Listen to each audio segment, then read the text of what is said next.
we'll still be remaining on the subject of elections and the whole posture and organization towards it, because the biggest opposition party, the NPP, after a meeting, extensive meeting of its National Council, has directed that the National Executive Committee's decision earlier on taken about a week ago on its women's only policy be stood down, and so far it's been withdrawn. And this very announcement was made after that very meeting by the General Secretary at a press conference, Kwabena Japan, who said that a comprehensive plan would be worked out for adoption and implementation at the party's next annual Congress, and the Congress is expected to be convened in November this year. Nonetheless, he says the National Council has accepted the principle of affirmative action, after which, having discussed and reflected on the various views expressed and petitions received.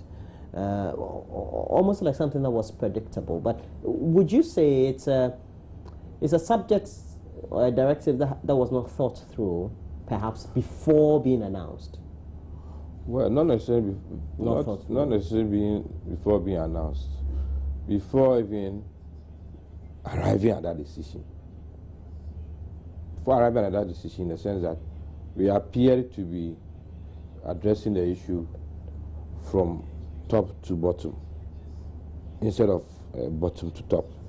For instance, if we were to be seen to be really serious about affirmative action, what we should have done initially, right from the beginning, if we were talking about affirmative action, even at the polling station level, to the constituency level, because of how we run our party now and the constitution, we have several slots for appointees. Probably we could have said that at the constituency level, where you have to make appointments, make sure that a certain percentage will be female. Then you come to the regional level, where you have appointments, make sure that you have this percentage. At the national level, where thankfully, because of how we structured the constitution, the amendments that we did, you have deputies, 2 deputies for almost every position. What have you put in place to make sure that even when you're appointing such deputies, you would have females?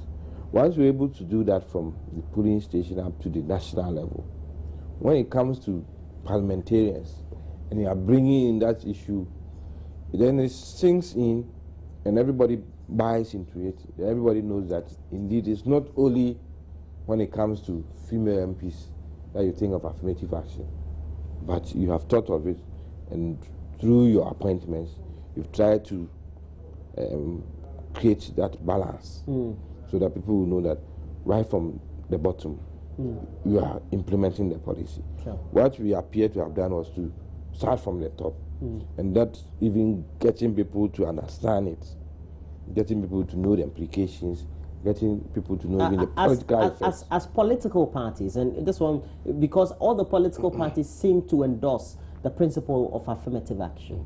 So it's not as if anybody is taking advantage of it in any respect to politics. But as political parties, because of the structure, you have rank and file, so to speak. Usually, if you want to do some conscientization, how do you do it? Is there a trickle-down approach, or sometimes there are decisions that need to be, you need to survey? Well, it depends on the decision we want to take.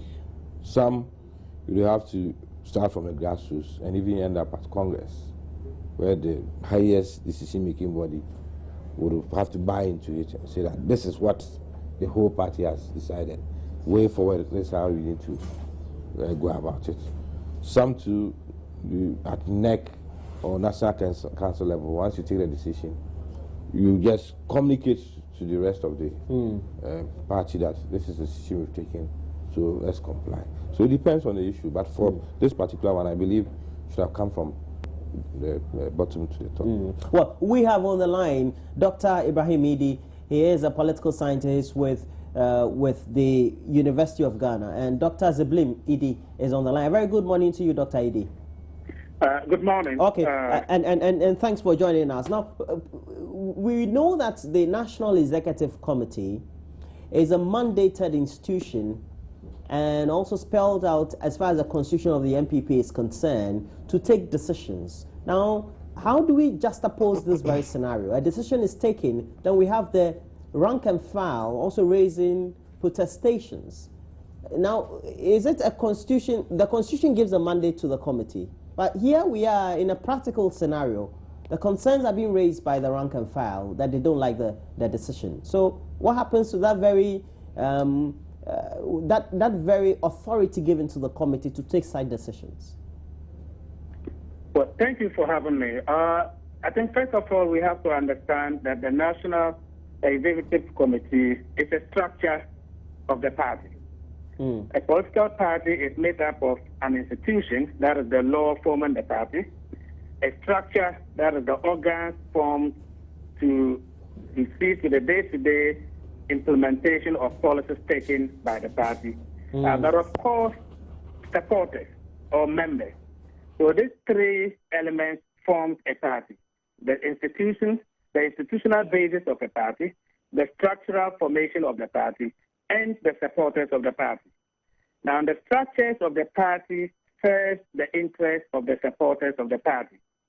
And so if the National Executive Committee, which is a structure of the party, takes a decision that is not in line or in tandem with the general position or opinion or interest of the supporters, then the structure will have to, look into whatever decision that they took and see how they can revise it to meet the aspirations of the supporters.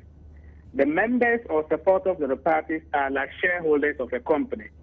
And so if you are appointed to man a company, yes, you have been given the mandate to manage the affairs of the company. You still have to be serving in the interest of your shareholders.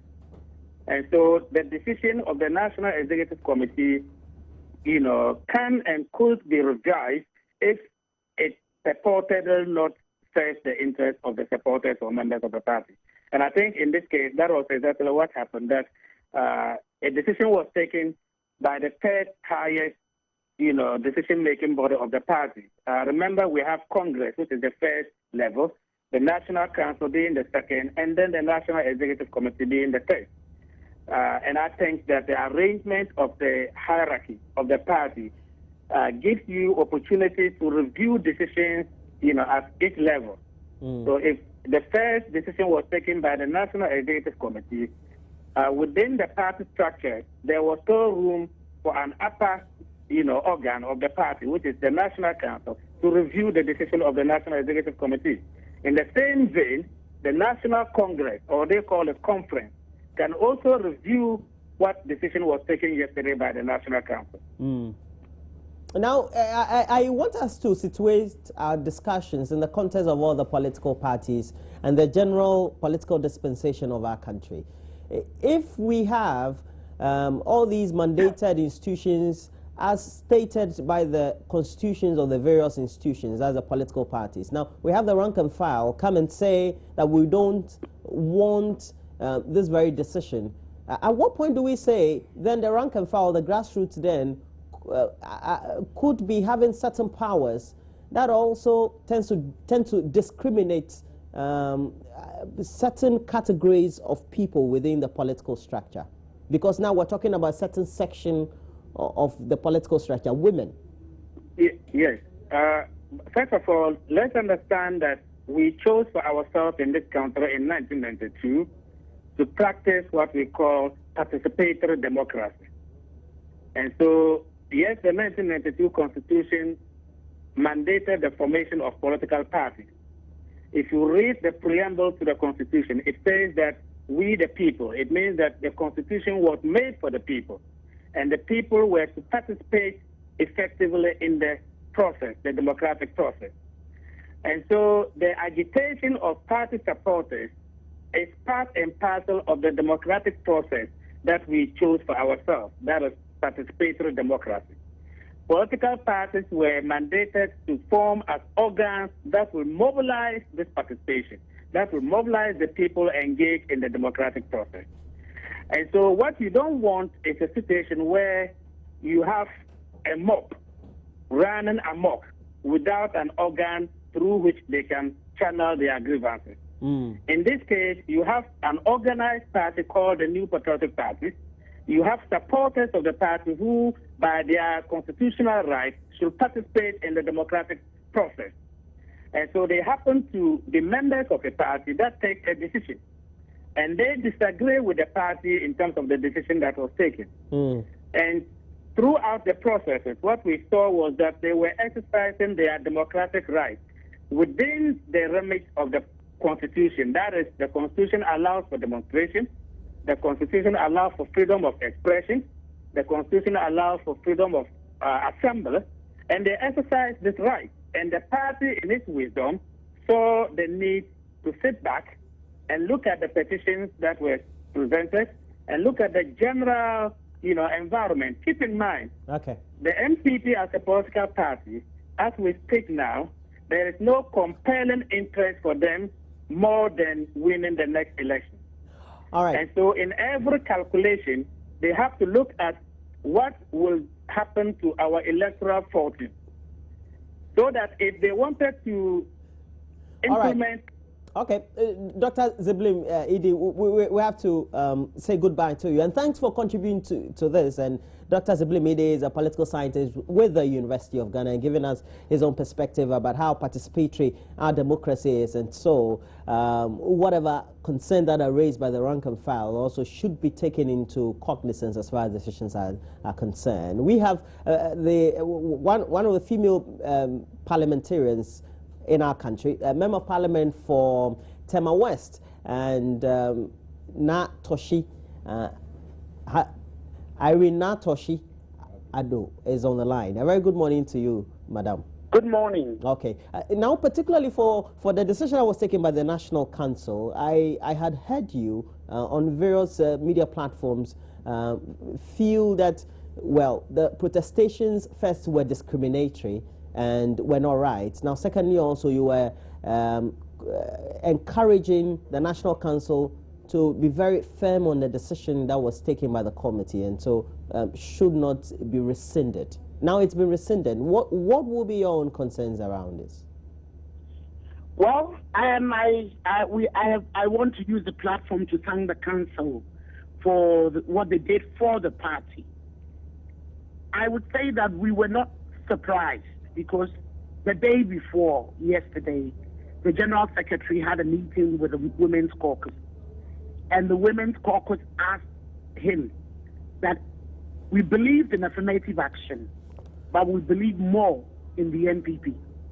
The winning of 2016 supersedes any and every ambition or any cause, so that any decision that will be good for the party is what should be taken. We thank him for the way he championed that policy, because he was the one who started it all. And I think our minds were conditioned that it could be any other way. One thing that we were happy about is the belief in the policy too, but the belief that the timing was a bit too short, considering that we were picking up forms at the same time. So maybe other women who would have wanted to contest if they knew it was an all women affair were not prepared at that time or hadn't been given enough notice. And maybe some other men hadn't been given enough notice to withdraw. So based on that consultation, we had a fair idea of what it would be. And I think we're grateful to the party for at least listening to us, taking that decision. And they didn't just rescind the decision, but they decided they were going to take it to Congress to have it put in the Constitution and to save seats for women. And that is laudable. Well, I like the way you put it. For all the things that you said before now, you seem to have been very much convinced by the consultations the Women's Caucus seem to have undertaken with the top hierarchy of the party. But I have your colleague in the House, and also another politician also in the House, but also all of them legal practitioners. And I have Obi Amoah as well as Abraham Amaliba of the NDC. I first would have to go to Obi Amoah. By the decision from a neutral and also civil society point, it would seem as if the political parties in our country perhaps are not ready for all the issues of affirmative action and encouraging a lot more women to be participating a lot more in 2016? Well, I think as she said, we believe in affirmative action. Well, the belief is there. Even in but our 2012 manifesto, we stated it clearly. And indeed, if we had been in government, probably we would have had the opportunity to show it more. But as we've all said, the consultation process and the time within which people would have to go and pick nomination forms conspired more or less to be able to shoot this whole thing down. But we've all heard about it. It's not about reversing it. It's about deferment. And in deferring, by November when we go to conference, a lot of these issues will be brought on board, and NPP will be the winner for it. As I've said here, I think that even for positions where we have to appoint, we have to insist that a certain percentage should be females, and then we'll be taking off from there. So that when it comes to the top, and we have to agree that we reserve winnable seats for females, everybody would have come to understand it, that this is the way to go. Indeed, for government, I'm aware that there's supposed to be an affirmative action bill, which hasn't come to Parliament yet. But I was in a meeting where the UNDP even said that they were contributing towards that bill. An affirmative action bill. We have to ask government how far they've gone with the bill. When is it coming to Parliament? How are we going to? Of course, when it comes to Parliament, all of us are going to make inputs, are going to propose amendments where we think that they should be strengthened. So we still have a long way to go, but we believe that we, at least for nothing at all, NPP has made this issue very topical and has brought it on the front burner.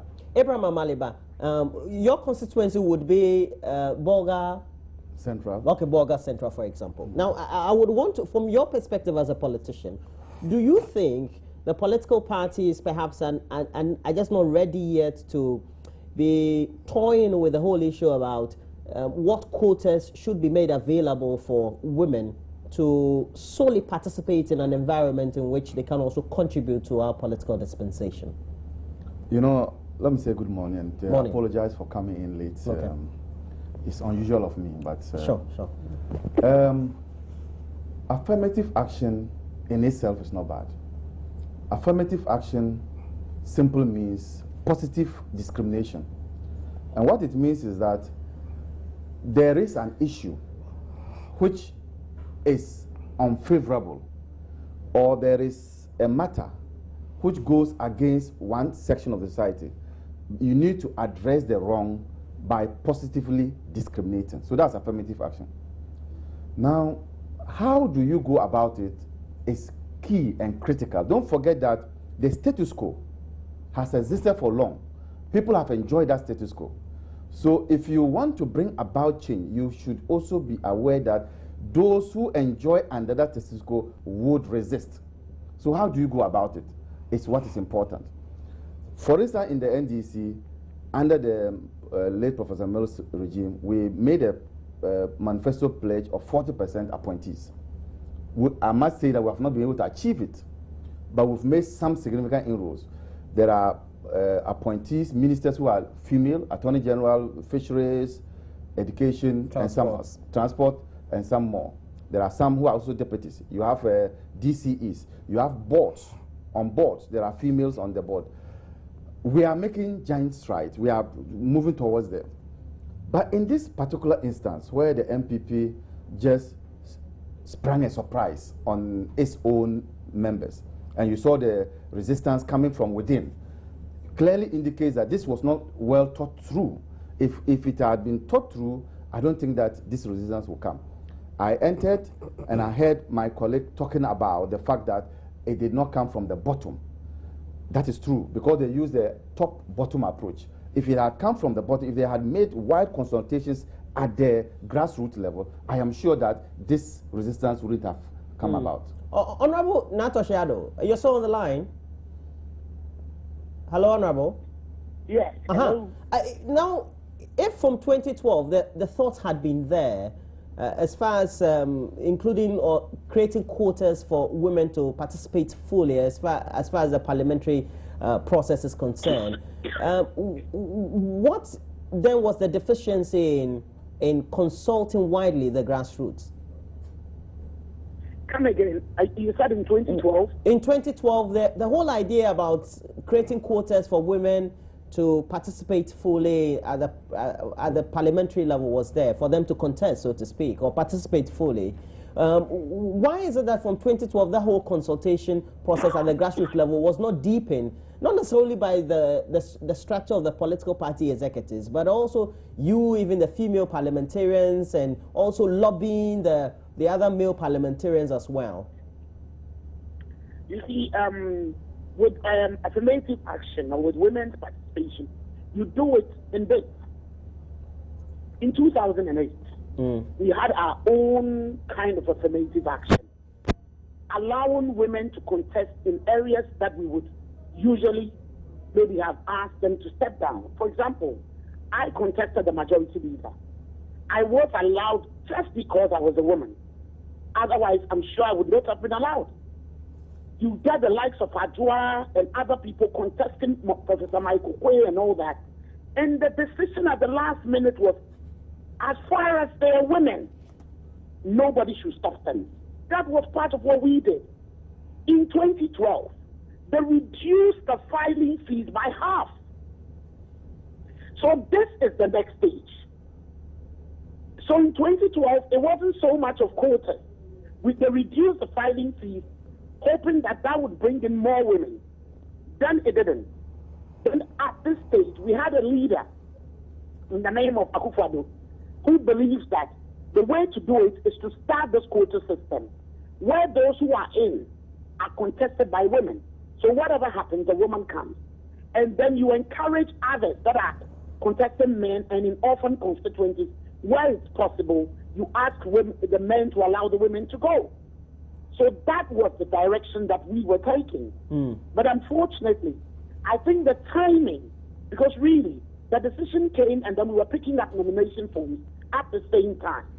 So I applaud the party for how far it's gone through. And really, the fact that they decided to put in the Constitution is even a better arrangement than what we had hoped. Okay. Now let me ask you it may be a very personal question. For example, the posture, and we have been criticized as a society that's too much chauvinistic towards men. Do you think that, or towards women, so to speak, but do you think because you as a woman, you've been able to contest and win primaries against top men in the party, and so you are seen as, quote unquote, the hard woman? And so perhaps even those who are supposed to be in the middle level or low level, soft women, so to speak, will not get the chance? Is that a possibility? And so this very quota will serve their purposes? Well, in a way, I contested the majority leader. I contested Ofosu Ampofo and the rest, but it was a rigorous exercise. It was very difficult. And you don't come in a place and sit down and just go. You must try and make it better for the next person. I must say that it was really, really, really hard. And I think that it's the reason why most women don't get into it. It wasn't just the money, the insults, your called names, and all that. And it would take a certain kind of person, having been groomed perhaps by Akufo-Addo in the law firm, having been on this Kumipreku march, having been through primaries, seeing other men going there when Nana was having his primaries, the kind of area I had been encouraged me to go on. But how many other women have been through all of that? You see, so if we're not careful, there'll be a parliament that would have maybe less than 5 women. I get your point. That is what we wanted to solve. Okay, I get your point. I have to let you go, though. But you know the men you'll be contesting the primaries against? Because I know you're my MP. I live in Ajekweju, and I know that there are some men in your party who would want to call. Do you know some of them? I don't know them. We were there to sell them here. All right. So I wish you well in your primaries, and I know you would want to. Thank you, and God bless you for the good work you're doing. Okay, thank you very much. And Irene Natoshiado is a member of Parliament for Tema West, also a legal practitioner. I would say thanks for joining us. But you see, the things she's talking about, I see them as having gone through the mill through mentoring. Yes. Because the thing she's talking about, she's gone to Akufo-Addo's constituency, she's seen how it is, she's been following, and she's seen. So we need for these women also to begin to mentor others. rather than waiting for just a silver platter type of thing. She has But contested. that's discriminatory. No, from you, the men. No, you, she has contested. you, the men politicians. See her, in her case, she has contested no less a person than Abraham or say that majority leader at the time. For primaries. For primaries. And national local government minister at the time. So she doesn't need to be given a silver platter. Well, she's not fighting for herself. She's fighting for others, and she's I made am no thinking that the larger picture is for us to mentor young ladies, because the structure of our democracy is such that it favors the men. For instance, 2 days ago, I was here in the night for AM show. Which man will allow his wife to leave, and it was raining, to come here like that? You wouldn't allow your wife, you mean? Well, will he? Will you? No. The structure is such that. If you want to assist her, you drive her here and wait for her to finish her And he's working too. I'm working too. I'm saying the structure is such that it favors the man. Can you send your cameras to their kitchens to interview them? That for me would be a way of propping them up.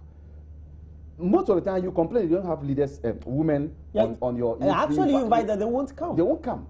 It's not just because they don't want to come. They have some household chores. They have to take care of children. They have to bath them before they go. So all they give you so many excuses. I have to tell indeed, I am of the view that we don't just need women in parliament, but we need women who can, as it were, address the needs of their communities. And the communities themselves, if a woman is capable, would vote for us in her case. Well, just a small correction or perspective. In every act we pass in parliament, when it comes to board membership or membership on commissions, there's a slot for women. So it's not that it's a government which, out of magnanimity, decides that you should put a woman there. It's compelling. It's compelling. It's a law. By compulsion, you have to do it. It's a law that 2 members appointed by the president, one of whom should be a woman. So the president will have no option not to put a woman there. That is, if even on the board, they all end up being men. The law is saying that make sure you put a woman there. Probably we can even look at it and see how we make it even better. I'm not sure about which law you're talking. That is a law that compels government to put every women act. there. If you're forming a board, let's say National Youth Employment Agency board, it's in there. The membership, the president appoints the members, or there's institutional representation. But he said 2 other members appointed by the minister or by the president. One of them should be a woman. It's not in all laws. It's not in all laws. No, I'm saying that you are talking about new laws that are now coming. No, not new laws. No, go and pick any of our acts. No. Health insurance. They will tell you that. They will tell you that. I know you want to give us some education on the subject. They will tell you that 2 persons to be appointed by the president, but these 2 persons are not, as it were, provided as to one should be a woman or one some should of be a the woman. acts But the president would use his own discretion. Some of the acts we can. So that's why I'm saying that probably. But you're saying that it's not an overboard. It's not an overboard. But it's not a new thing. Right. You can pick all the green books. You find them there. Right. So it's not a new thing. I wanted to ask you. So why did you bring that caveat in? But what's the atmosphere among you? The NPP MPs, now that this decision has been taken? Well, you're happy now? Not necessarily. She was talking about we meeting the party. We in Parliament, we met. On Monday morning, many of us who could gather, we met in Parliament and discussed this whole thing again. And we came to a certain consensus that this decision should not be reversed, but it should be deferred. As to the limit, some were saying that if it should be deferred, it meant that for the constituencies where the ladies were standing, where the females were standing, those constituencies, their elections would have to then be moved ahead or to be taken further back, so that instead of this May, now June that we are talking about, some were saying August, December. As to whether they were ready to accept it was another matter. Then the other group too said, if we are deferring, then let's defer it to the next elections. So at the end of the day, we had decided, because it was about sitting MPs, and we were all part of it, and we had come to a certain compromise that this thing is good, but let's defer it because of the way it's been carried through. So at the end of the day, National Council has agreed to it. Come November, let's go to conference. There should have been a comprehensive policy towards that, and we see how we roll it. And as I've said, sitting here, I believe that the first thing we should do is that for the appointive positions, a certain percentage should go to women. Well, can't we have a possibility that even for the 16 that we want to preserve, it is possible? Well, we may have other women who will win the other primaries. We are opening nominations, and more women will be coming. Well, we understand that, but it's possible that even for the 16, some men will be winning among those 16 seats. It's very possible. But even for their side, where they are 148, there are only 14 women, and on the quiet, some of the women on their side were wishing that we could fashion out this well so that it also translate into they taking advantage of what we have tried to put together. Just because we always say that we are 123, we have 60 women, we are not happy about it. If you are 148, you have 14, you should even be less happy about the situation. Okay. So it's a challenge for all the parties, not only NPP, and it's good that this thing has come. Abraham, Bolga South, he said. Bolga Central. Bolga Central. So supposing you how indecisive the leadership of the NPP is. This is not the first time. The first one was when they tried to change and appoint new people to take over offices. That also was met with some resistance, and they had to do a U-turn. This one too, I'm told that this whole idea was mooted by Parliament. Their caucus in Parliament. And the matter was sent to the National Executive, and then they adopted it and made it a guideline. They have done a U-turn again. This is not the only U-turn. They have done a U-turn on the Gan-Oli membership. They have done a U-turn on that one. This clearly shows how, as leaders of the party, they are not really in touch with their grassroots. Else you not have their own people from within to be rising up against the decisions of the executives. It shows clearly that they, as executives of the party or leadership, are not in tune with the needs and aspirations of the people. And that's why I've said that the NPP needs to do a self-introspection and stop doing somebody 72 years here has won elections, another 72 years here won elections. This for me... Well, we've passed that matter. This for me is sowing a seed in the minds of their followers, and when they lose the elections again, they say that they are I wish he hadn't even gone there. But so predictably, he's jumped in to say that because you have decided to defer it, you are indecisive. You have to, when you were going to Congress, how many court cases didn't you have because of decisions? I know there was a. And why did you bring those court cases? I hear they have a decision called the Ebola decision. Ebola decision. How did you reverse the Ebola? You know what they call this? Their guidelines. Please. No. Their guideline is called Jumso guidelines. Please, when you were talking, I was not. You interrupted. This is not interrupted. This is not what we do. You interrupted. This is not what we do on this side. You interrupted. You interrupted. Gentlemen, it's okay. You interrupted. Okay, it's okay. Abraham. You interrupted. Abraham, that's don't okay. say that you don't do.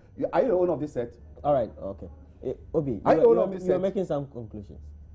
That's what you don't talk as if you are in your bedroom. Abraham. This is not your set. Mr. He was interjecting me. That's okay. I've not said anything. Then you have given commands and instructions here. Mr. Maliba. Okay. So why is he so offended? Because you offended me. All right. If you feel offended, I'm sorry. All right. I'm also sorry. Okay. All right. Okay. So now. What I'm saying is that it's been replicated there too. No, if a party takes a decision, goes to its council, that higher body, and the council decides that this is the way you should go. If you come to sit here and say that the party is so indecisive, I'm saying that I can give you several examples where you have reversed your decisions. And this is not the way to go. In any case, it's not personal to the party. This is a thing that is national. All other parties look at it. So don't come and sit here and say, because they've done this, they are indecisive. I'm referring you to where before Congress, there were several cases in court. Eventually, you have to withdraw. When you were even saying that you were going to do biometric, why didn't we hear 1 man, 1 vote? We have 5 million, 6 million voters, everybody is going to vote. What happened? Am I to sit every day and say you are indecisive because you took a decision and you threw a structure? A higher body has said that, look at the structure, look at the decision again, and let it come better. That's not how we do things. That's why I'm saying that the fact that a party has seen that it has to retreat and then do things in a better way doesn't make you jump to conclusion. You are indecisive. Is that how we want to go? Is that how you wanted it? So November, the decision will be once you organize your No, remember we are going for conference. We Okay. have annual conference. All right. And this is part of the agenda. This will be one of the main issues on the agenda. So when the decision is taken, it means what? No, of course there will be a body, a committee to bring out all the issues. Conference will then decide the implementation plan. How do we go about it? As I said, I sitting here, I already think that for appointments there should be a certain percentage. If it gets carried, others will come in. Even for this issue, is 2020 good enough? How do we implement in 2020? Is it really about city MPs who should be contested by women? Or as Labour did it, do they look at winnable seats and say that for these winnable seats, this is how we want to go? You mean the Labour in the UK? Labour in the UK, to the extent that when they came to power, they passed an act. And it should also be part of our agenda. That coming for legislation, what do we do to make sure that whatever we say is concretized and backed by law, so that the few ones who are not happy, or even those who are not happy, will not then run to court and then create this kind of situation. Yeah, but it's possible that the NDC could follow suit, right? No, this U-turns is a clear indication that they are not ready to assume the reins of government. So we will not follow. What suit is that? A bad suit? We follow suits that are good examples. We would, on our own, as it were, affirmative action, as I indicated to you, has been part of our DNA. We said 40%, we are striving to reach it. We are making appointments to ensure that we reach that 40%. But we are not going to just decree and say that, look, nobody should contest our woman. We won't do that, because in an elective environment where the principle is to elect, you must be careful to impose such orders to say that you need a woman only and woman only. Sometimes the affirmative action can work in other social intervention areas like education. University of Ghana will want but it more can work women. in politics too. I'm saying that in politics, because it is elective, you must be careful the way you introduce. I'm not saying you can't introduce it. You must be careful the way you introduce it. So you must first sell the idea to the rank. The votes don't come from the NPP headquarters. The votes come from the NPP polling stations. So you must sell the idea to them. So this is not an example that we'll follow. We will follow an example that will bring about vote. Why did they do the U-turn? Because they felt that they will be losing votes. So we will not follow that example. All right. Thank you very much, my guest, for the morning. We wanted to discuss the subject of great coal, and they intend buying power from the Ivory Coast for the Easter as usual. And already we'll see how that decision goes. But we'll have to do that subsequently at News at 10, and so we'll see how that goes. My guests for the morning have been Osei Bonsuama, known popularly as Obi Amoah. He's a legal practitioner but also Member of Parliament for Ikuapem South, and thanks for joining me, sir. And also another legal practitioner, law lecturer, and a member of the Bolga Central constituency of the NDC, Abraham Amaliba, a member of the NDC's legal team. Thanks for joining me, sir. All right, and I have to leave this by you. The national chairman of the New Patriotic Party, Paula Foku, and the general secretary, Kwabena Japong, have been dragged to court again for contempt following their refusal to rerun the constituency elections in New Joabeng, Kumewu, and Menchia North in the Ashanti region. And the three members of the party seeking this are Kwame Owusu-Ansah, Sapong Kumenkuma, and Anthony Jemfi Ameyaw, all asking the High Court to hold Paula Foku and Mr. Japong in contempt over their failure to organize the elections as instructed by the court. And so please make sure you get onto the page myjoyonline.com to get a lot more updates on the subject. That'll be it for the show, and we'll be with you same time tomorrow on Easter Friday.